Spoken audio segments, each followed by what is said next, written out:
Hi, I'm Paul Krismer. I'm your happiness expert, and I'm sitting here in the Calgary airport.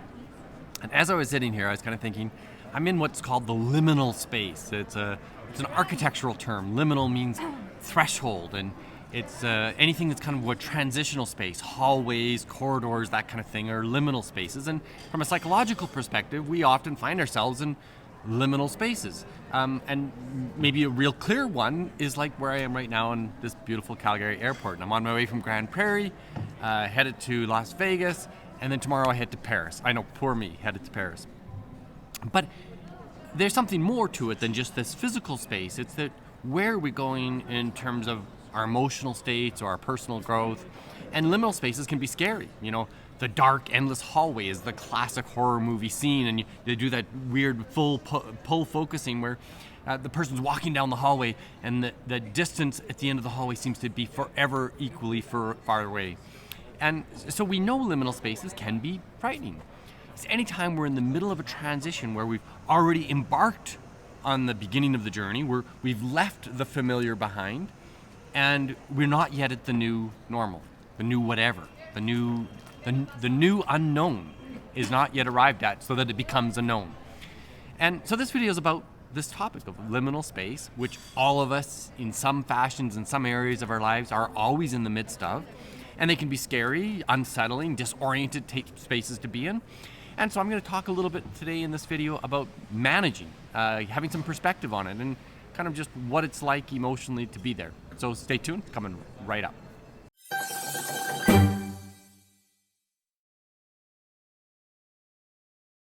As a coach, public speaker, and best-selling author, I teach topics just like this one all around the world. So stay tuned, and I'll give you practical tools that you can use to make both yourself and those around you both happier and more successful. So liminal spaces, they're tricky.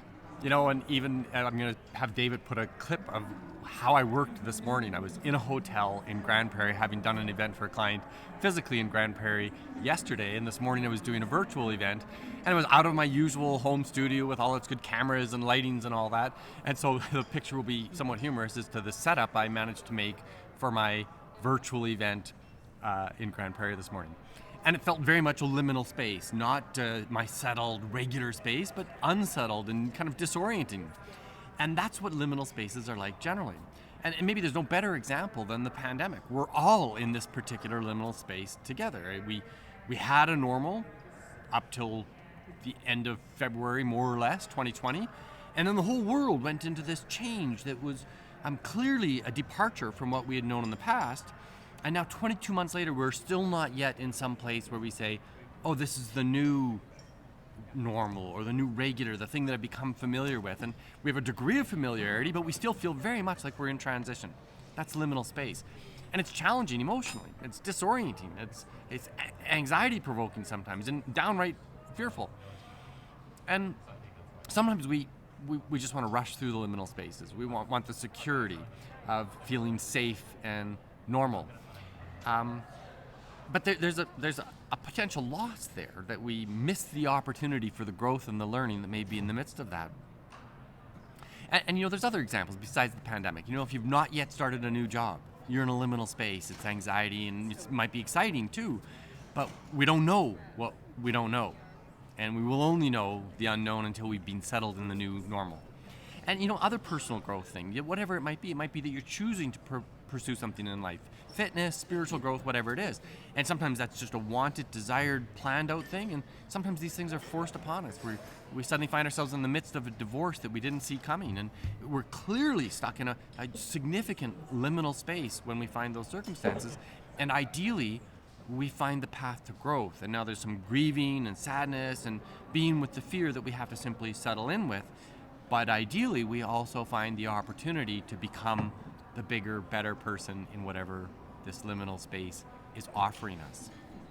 And thinking of this word, liminality, I looked it up on the internet, as was my tendency to do, and found a really good article. David will put a link in the description below, where the author talked about liminal spaces is kind of having this common horror movie reference or similarity. And you know how in every horror movie, the people we're cheering for invariably break up. They get into this mysterious space, and what happened to Larry? Well, let's go find him. And instead of, sticking together and being secure, they all split up to find Larry in different places. And of course, one by one, something horrible happens to them. And so the first lesson, perhaps, that was so beautifully illustrated in that story is to take a friend with you through the liminal space. And it might be, we're talking about a psychological friend who's maybe not going the same place in life, but they're journeying with you, keeping you grounded, that the journey has an end and you're just doing the journey, and the walk is something that they'll be able to accompany you at least part of the way with. And that might be a therapist, it might be a really good friend, it might be your spouse, it might be just somebody in your life who you can confide in and say, here's the journey I'm on, will you accompany me? It's also really important that we stay focused. Even in the pandemic, I don't know how this is going to turn out. I know there's degrees of familiarity that are opening up. I'm speaking in in-person audiences as I was in Alberta yesterday. And there's this sense that we can put 30 people in a room, and yes, there's some social distancing and all that. But it felt more normal than it did for sure in April of 2020, when everything was completely shut down and we didn't see each other in person. We weren't allowed to hug people, and in certain parts of the world, people were literally in solitary confinement, allowed to leave their house only once a week to go and get groceries. Well, we're in a very different place, but we're not yet in the new known. We're still in the becoming, in the disorienting unknown space of where does this land. And the focus needs to be on an imagined destination. Where do we think it's going? I expect that at one point we are going to be a maskless society again, where we go about all the normal activities that we did before, maybe with some heightened precautions, and maybe with an expectation of regular vaccinations annually, like some people do for the flu, for sure.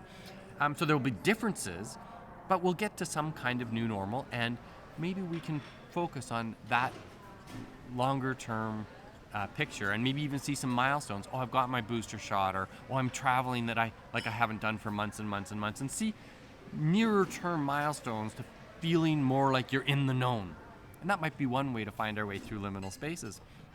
And of course, the last little tip I have is to be patient, and maybe even welcoming, inviting the liminal spaces and saying, there's always something here, something to learn, something to grow by.